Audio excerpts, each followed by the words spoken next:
out with the experts we have here right now. On the technicals, we have Larry Shever, Chief Investment Officer at FSG Alternatives. And on the fundamentals, we have Jerry Webman, Chief Economist at Oppenheimer Funds. Jerry, let's start with you. You think that investors are missing out on what's happening in the market action because they're just too distracted with what's happening in D.C. What are they missing out on? Well, you look at what the market's done. I mean, in fact, through most of last year, we forget we had a 17% up year in domestic stocks last year.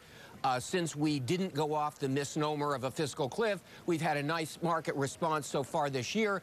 People have, you know, I've said to people, this has been my tagline for the last couple of years, hating the government is not an investment strategy. But Larry, let's bring you in because the tape definitely seems to be saying something different. I mean, S&P at a 5-year high.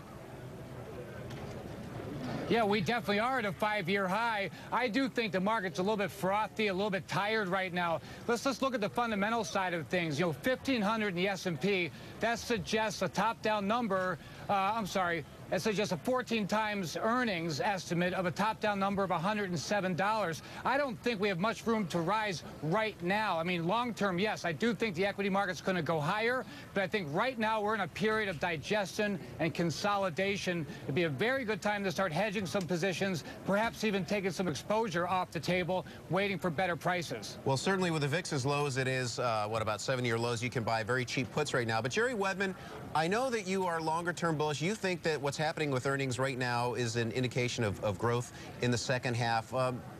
Walk the viewers through the logic of that mindset. Well, you know, first of all, let's look at how under-owned equities still are because of how much we've over the last 5 years or so. So let's keep that in mind. But then we have some negatives. We had a tax increase. That's always a negative. But if you look at the housing market, which is key to this deleveraging cycle we've been on now for almost 6 years, if you look at manufacturing, if you look at the narrow risk band we have in energy, both price and availability in the U.S., I think the fundamental story is building quite strongly. What happens on technicals, I'm going to leave that to the guys who read the charts. And they can talk about the near term, but over the year, I think we're well positioned for earnings to grow.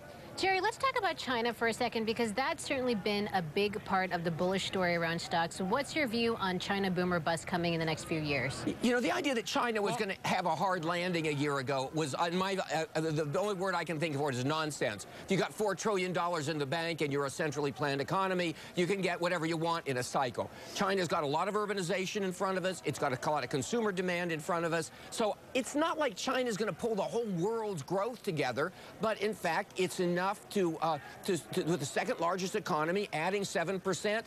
You know, that's $500 billion of incremental GDP in 2013. So that's a good thing. Is it overwhelming? No. And when it's overwhelming, it seems all positive. That's when we want to be careful. But we're not there yet. Larry Shever, you're nodding as Jerry's making the case for China infrastructure build-out. How will that figure into your trading? Well, it's just going to be the foot's on the gas pedal and it's a risk-on trade right now. I wish I could disagree with Jerry. It makes for better television. But when you look at capital spending, when you look at everything else that's going on in China, I mean, it does imply 8% growth. And so that's great for everybody. They're less correlated to exports right now, more growth-oriented. That's going to be good for risk-on trading from now till the end of the year until further notice. And that's how I'm positioning my portfolio. Larry, Jerry mentioned the energy trade. Oil has had a nice run this year. What's that telling you about the overall market?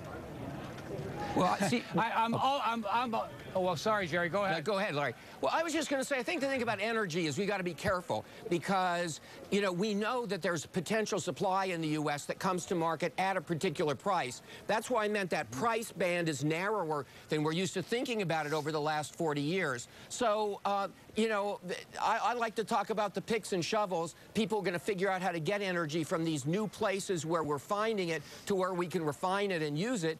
Those are really interesting ideas. But, you know, we're in a fairly tight band, I think, in energy pricing. Larry, sounded like you had a comment there on oil.